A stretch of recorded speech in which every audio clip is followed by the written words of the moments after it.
Welcome friends. तो एक और लर्निंग वीडियो में आप लोगों का बहुत बहुत स्वागत है। ये पार्ट 4 है ट्रेडिंग साइकोलॉजी का, और इसमें जो रिस्क मैनेजमेंट रिलेटेड साइकोलॉजी है उस पर डिस्कस करेंगे। रिस्क मैनेजमेंट, जैसा कि कल के वीडियो में, प्रीवियस वीडियो में मैंने बनाया था कि जो अल्टीमेट ट्रूथ है ट्रेडिंग सक्सेस का, वो रिस्क मैनेजमेंट है।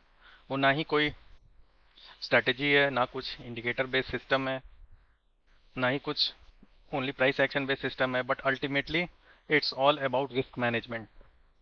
तो रिस्क मैनेजमेंट आपको कैसे एनालाइज करना है, कैसे एक पर्सपेक्टिव बनाना है रिस्क मैनेजमेंट पे, वो आपको मैं शो करूंगा।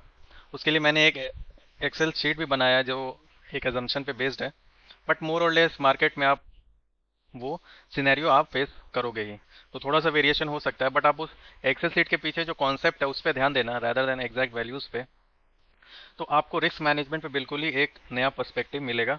उसके बाद मैं लास्ट में, आप लास्ट तक देखना, लास्ट में जो एक्सेल सीट से जो कंक्लूजन निकलता है और जो एक्चुअली रिस्क मैनेजमेंट क्या है उसका जो एक्चुअल डेफिनेशन है वो मैं लास्ट पार्ट में आपको बताऊंगा। तो आप ये वीडियो पूरा देखना, बहुत ही लर्निंग से भरा हुआ वीडियो है और आपके ट्रेडिंग जर्नी को एक नया डायमेंशन देगा ये। तो फ्रेंड्स, एक्सेल सीट ही डायरेक्टली ओपन कर लेते हैं। फ्रेंड्स, अब यहाँ पे मैंने एक्सेल शीट में बनाया है कि बैंक निफ्टी पे ये सारा जो अजम्पशन है, बैंक निफ्टी पे जो ट्रेडिंग हो रहा है उस पे अजम्पशन पे हमने बनाया है कि मान लो टोटल ट्रेडिंग डेज 20 है, वेरी करता है, किसी में 21, 22, 18 कुछ भी हो सकता है। मैं जो बैंक निफ्टी में 3 लॉट पे ट्रेड करता हूँ, आजकल 15 लॉट का क्वांटिटी है, तो 15 × 3 45 क्वांटिटी आपका हो जाएगा। टारगेट पॉइंट जो मेरा बैंक निफ्टी में अराउंड 30 है, 1:1 के लिए। मतलब रिस्क मैं 30 पॉइंट लेता हूँ, अगर रिवॉर्ड भी 1:1 है तो 30 पॉइंट का रिवॉर्ड लूंगा। अगर रिवॉर्ड मेरा 1:1.5 है तो 45 पॉइंट का रिवॉर्ड लूंगा। अगर रिवॉर्ड मेरा 1:2 है तो 60 पॉइंट का रिवॉर्ड लूंगा। बट ये जो है लॉस मेरा 30 पॉइंट फिक्स है, ये बेस फिक्स है मेरा। प्रॉफिट के टर्म्स में आप देखोगे तो 30 × 45 करोगे तो 1350 है। ये पॉजिटिव निगेटिव कुछ भी हो सकता है 1:1 में। रिस्क टू रिवॉर्ड पहले सिनेरियो के लिए 1:1 है। कैपिटल मैंने अजूम किया 1 लाख है, और कैपिटल एट रिस्क पर ट्रेड में 1.35% है अकॉर्डिंग टू रिस्क। उसके बाद अब मैं कुछ सिनेरियो बोलता हूँ। ये जो ऑर्डर है, अभी तो मैंने एक बहुत ही जनरल ऑर्डर कर दिया कि स्टार्टिंग में प्रॉफिट, फिर स्टार्टिंग सारे ट्रेड में लॉस। बट ये किसी भी ऑर्डर में हो सकता है, एक दिन प्रॉफिट, 2 दिन लॉस, 2 दिन प्रॉफिट, एक दिन लॉस, स्टार्टिंग में 3 दिन लॉस फिर प्रॉफिट। इसलिए कैपिटल आपका ज़्यादा है कि आप कंसिस्टेंटली इतना कैपिटल रखो कि आप ट्रेड ले पाओ सेम क्वांटिटी से सेम रिस्क में। इसीलिए मैंने 1 लाख कैपिटल लिया। आप 70,000 पे भी ये चीज़ एप्लीकेट कर सकते हो, कोई इशू नहीं है। बस इतना कैपिटल होना चाहिए कि इवन आपका स्टार्टिंग में भी लॉस हो जाए 5-10 दिन, फिर भी आप same capital same quantity same risk management के साथ ट्रेड कर पाओ। ये कॉन्सेप्ट है। तो फ्रेंड्स, जब आपके पास 1:1 रिस्क रिवॉर्ड है, 1:1 रिस्क रिवॉर्ड मतलब आप 30 पॉइंट लूज करके 30 पॉइंट गेन कर रहे हैं, तो मिनिमम एक्यूरेसी आपको 50% चाहिए। जैसे आप 20 डेज में 10 दिन प्रॉफिटेबल रहोगे और 10 डेज आपका लॉस होगा। अभी मैं चार्जेस कैलकुलेट नहीं कर रहा हूँ। चार्जेस आप मान लो एक ट्रेड लेते हो तो अप्रॉक्सीमेटली 60, मान लो 20 डे का एवरेज, किसी दिन आप 2 भी ले लोगे, एवरेज 60 मान लेना। उस हिसाब से आप चार्जेस कैलकुलेट करके नेट प्रॉफिट भी कैलकुलेट कर सकते हो। तो anything below 40% accuracy, anything below, sorry, 50% accuracy आपको लॉस देगा अगर आप 1:1 रिस्क रिवॉर्ड में जा रहे हो। 60%, एनीथिंग एवं 50% एक्यूरेसी आपको प्रॉफिट देना चालू करेगा। ठीक है।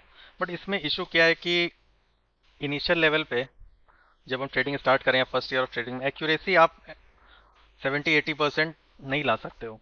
मुश्किल है वो एक्यूरेसी जो एक्सपीरियंस से आता है। तो आप आज से ट्रेडिंग कर रहे हो, आप चाहोगे कि 6 महीने में मेरा एक्यूरेसी 60%, 70% हो जाए, तो मुश्किल है। एक्यूरेसी 40 to 55 या 55% के अराउंड रहता है, जैसे मैंने देखा है। 50 to 55 मान लो, 50% आ जाता है एक्यूरेसी। ठीक है। तो अगर आप रिस्क इज टू रिवॉर्ड 1:1 कर रहे हो, तो आप एक ब्रेक इवन पे हो। इसमें आपका ब्रोकरेज का लॉस जाएगा, मान लीजिए 1200 जा रहा है, 60 रुपये डेली हिसाब से -1200 जा रहा है, तो वो हो जाएगा। आप 60% एक्यूरेसी पे जाओगे तो आपका प्रॉफिटेबल हो जाएगा। सेम चीज़ हम लोग 1:1.5 पे करते हैं, वो देखते हैं इसमें क्या है। 1:1.5 में 45 पॉइंट्स प्रॉफिट ले रहे हो अगेंस्ट 30 पॉइंट रिस्क। तो अगर आप 40% पे एक्यूरेट हो तो आप ब्रेक इवन हो जाओगे, और 50% एक्यूरेसी में प्रॉफिटेबल हो जाओगे। 1:1 में 50% एक्यूरेसी पे आप ब्रेक इवन हो रहे थे, no profit no loss. But यहाँ पे 50% एक्यूरेसी में आप ब्रेक इवन से ज़्यादा प्रॉफिटेबल हो जाओगे, और 40% भी एक्यूरेसी आपका तो आप ब्रेक इवन होगा, उन्हीं ब्रोकरेज का लॉस होगा।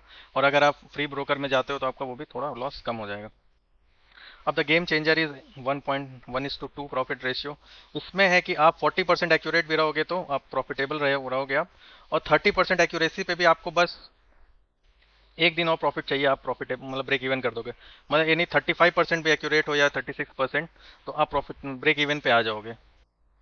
तो आप देख रहे हो दो ही वेरिएबल, जैसे मैंने आपके प्रीवियस वीडियो में बताया, प्रॉफिटेबिलिटी के डायरेक्शन में आपको दो ही चीज़ है, आपका एक रिस्क रिवॉर्ड एक कंपोनेंट है, आर इस टू आर कंपोनेंट है, और एक है एक्यूरेसी।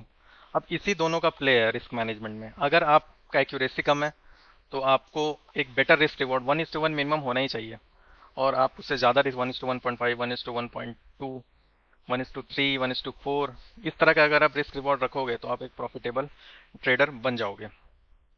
तो आई होप फ्रेंड्स ये तीनों सिनेरियो आपको क्लियर हो रहा होगा कि आपके पास जैसे मैथमेटिक्स में दो वेरिएबल इक्वेशन पढ़ते थे, अगर इसको कांस्टेंट रखना है, distance is equal to speed into time, अगर एक डिस्टेंस कांस्टेंट है तो स्पीड और टाइम इनवर्सली कोरिलेटेड। उसी तरह एक्यूरेसी और आपका रिस्क रिवॉर्ड का रिलेशन, एक को बढ़ाओगे दूसरा घटेगा, तो आप उस तरह से एडजस्ट कर सकते हो। और न्यू ट्रेडर के लिए चूंकि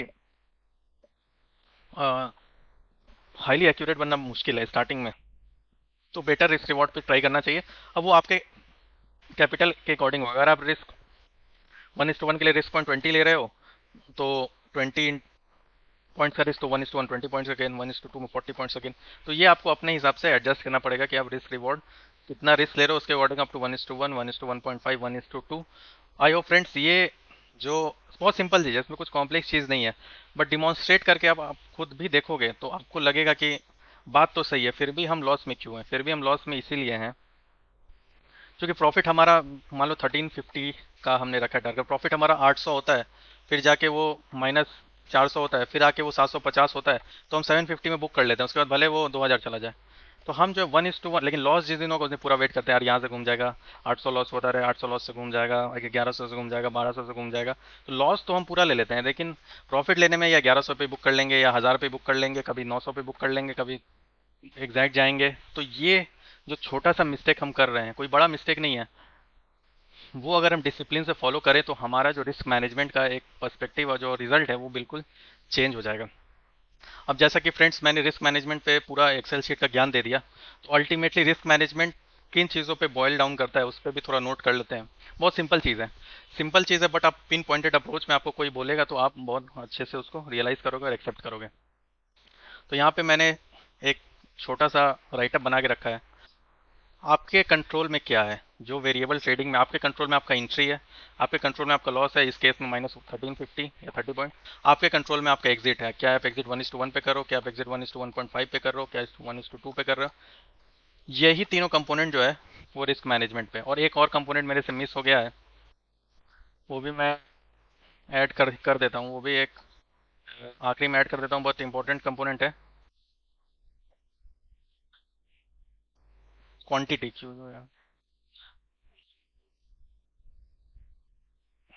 क्वांटिटी, ये चारों वेरिएबल आपके कंट्रोल में है। ओके, तो आप क्वांटिटी कितना ले रहे हो, आपको कैपिटल कितना, उसके अकॉर्डिंग आपको क्वांटिटी एडजस्टमेंट करना है, इसी को क्वांटिटी मैनेजमेंट कहते हैं।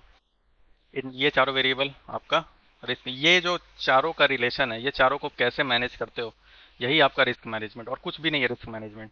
तो आपने मान लो वेरिएबल लॉस वेरिएबल फिक्स कर लिया 1350, इसमें से भी आप चारों को वेरिएबल रखोगे तो फिर आप किसी चीज़ को तो आपको फिक्स करना पड़ेगा। मान लो आपने लॉस फिक्स कर लिया 1350, तो आपका लॉस में एग्जिट भी फिक्स हो गया, 1:1 में प्रॉफिट भी फिक्स हो गया। अगर आप ये वेरिएबल फिक्स कर लेते हो तो आपका एग्जिट भी फिक्स हो गया, या तो लॉस हो जाएगा 1350 का आप निकल गए, या प्रॉफिट हो गया 1350, या 1:1.5, 1:2, जो भी आप डिसाइड, दो वेरिएबल। तो उसके बाद आपका एंट्री और क्वांटिटी आपको मैनेजमेंट करना है, इस तरह से आपको सोचना है। उसके बाद आप कुछ इंपॉर्टेंट जो इसमें से डाउट होगा कि क्या आपको डेली आर इस टू आर 1:2 पे चल रहे हो, नहीं मिलेगा। 1:2 जो रिस्क मैनेजमेंट है, एवरेज ओवर 20 डेज आपको 1:2 रखना है, हर ट्रेड में नहीं रखना है। किसी किसी दिन मार्केट में आपको फ्लो में 1:3, 1:4 भी दे देगा, किसी दिन 1:1 भी देगा, या 1100 या 1200 प्रॉफिट देगा। तो आपको ओवरऑल जो है, overall over a period of 20 days का रिस्क रिवॉर्ड में 1:2 कह रहा हूँ, ना कि इंडिविजुअल ट्रेड का कह रहा हूँ। पहले आप ये रखिए। उसके बाद है what is in your control every day, आपके कंट्रोल में क्या, आपका लॉस कंट्रोल में है, प्रॉफिट आपके कंट्रोल में नहीं है। मार्केट हो सके जब तक आप बुक करने जाओ, फ्लो में वो 1350 का 2000 हो जाए, होता है कभी कभी, कल ही हुआ था मेरे साथ, अचानक से मैं 1400 का प्रॉफिट बुक करना है, वो 3000 तक गया, फिर बुक करते गए तो 2600 बुक हुआ। तो लॉस लेकिन मेरे कंट्रोल में, आप 1350 पे लॉस लगा के रखो, चला जाएगा। Is it so simple, Excel sheet देख के तो बड़ा सिंपल लग रहा है, कैलकुलेशन सिंपल है, मैथमेटिक्स सिंपल है, बट जो फॉलो करना है इसको डिफिकल्ट है। उसके लिए सिस्टम चाहिए, उस सिस्टम पे कॉन्फिडेंस चाहिए, और आपको डिसिप्लिन चाहिए। कॉन्फिडेंस इसीलिए चाहिए क्योंकि मान लो आपका 4 दिन लगातार लॉस हो रहा है, तो आप फिर होगा कि सेटअप ही चेंज कर दोगे, है ना। तो आपको एक सिस्टम आपको फॉलो करना है, एक सेटअप फॉलो करना है, उसको डिसिप्लिन से फॉलो करना है और कंसिस्टेंटली फॉलो करना है, तो ये एक इफेक्टिव रिजल्ट देगा। अब कोई भी सिस्टम फॉलो करो, वेदर वो इंडिकेटर बेस्ड है, प्राइस एक्शन बेस्ड है, उस पर मैं नहीं जा रहा हूँ, सबका प्रोज एंड कॉन्स है, कोई भी चीज़ परफेक्ट नहीं है, प्राइस एक्शन ही परफेक्ट है या फिर इंडिकेटर ही परफेक्ट है। आप कुछ भी सिस्टम फॉलो करो, किसी भी ट्रेडर जो ऑनलाइन सिस्टम है उसको, लेकिन फिर आपको रेगुलरली फॉलो करना पड़ेगा with risk management over a period, कुछ लॉन्ग टर्म पीरियड में करना पड़ेगा। तो एक प्रॉफिटेबल जर्नी की शुरुआत मैं कहूँगा कि यहीं से होगी। तो आई होप फ्रेंड्स, रिस्क मैनेजमेंट का मैंने कोई नया पर्सपेक्टिव नहीं दिया, बट एक कैलकुलेटिव पर्सपेक्टिव आपको दिया, आपके सामने रख के दिया एक्सेल शीट में, तो आपको बिलीव होगा कि हाँ, इट्स प्योर मैथ्स। अब मैथ्स के अगेंस्ट चलोगे तो आप कभी प्रॉफिटेबल नहीं बनोगे। अब मैथ्स के साथ चलो, कैलकुलेशन के साथ चलो, ऑब्जेक्टिविटी के साथ चलो, तो एक प्रॉफिटेबल सिस्टम बन सकता है। क्योंकि मार्केट, अब मान लो कोई भी पॉइंट पे मार्केट है, यहाँ पे जब मार्केट था, कोई नहीं बोल सकता था कि यहाँ से नीचे ही आएगा या ऊपर ही जाएगा। अब जिन्होंने कॉल साइड बाई किया था वो 30 पॉइंट ऐसा लेके निकल गया, ठीक है, नेक्स्ट डे में भी उनके डायरेक्शन में चला जाए, कोई बात नहीं है। मैंने इस दिन मान लो किया, मैंने इस दिन जो ट्रेड किया, आप मेरा देख लेना, मेरा लॉस हो गया, मैंने पी लिया था सी, 30 पॉइंट मैं नहीं लेके निकल गया, फिर नेक्स्ट डे मैंने किया, मुझे 1:2 का प्रॉफिट हो गया, अराउंड 25-2600 का प्रॉफिट हो गया, ठीक है, यहाँ पे 13-15 का लॉस है।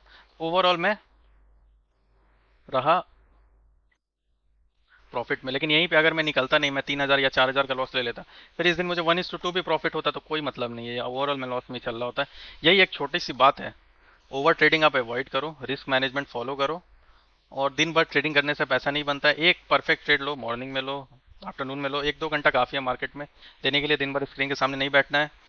और अगर आप ऐसा करोगे तो मे बी एक प्रॉफिटेबल जर्नी का एक स्टेपिंग स्टोन मैं कहूँगा। प्रॉफिटेबल होते हैं कि नहीं ये तो वक्त ही बताएगा, बट एक अच्छा जर्नी होगा। आई होप फ्रेंड्स आपको ये वीडियो अच्छा लगा होगा।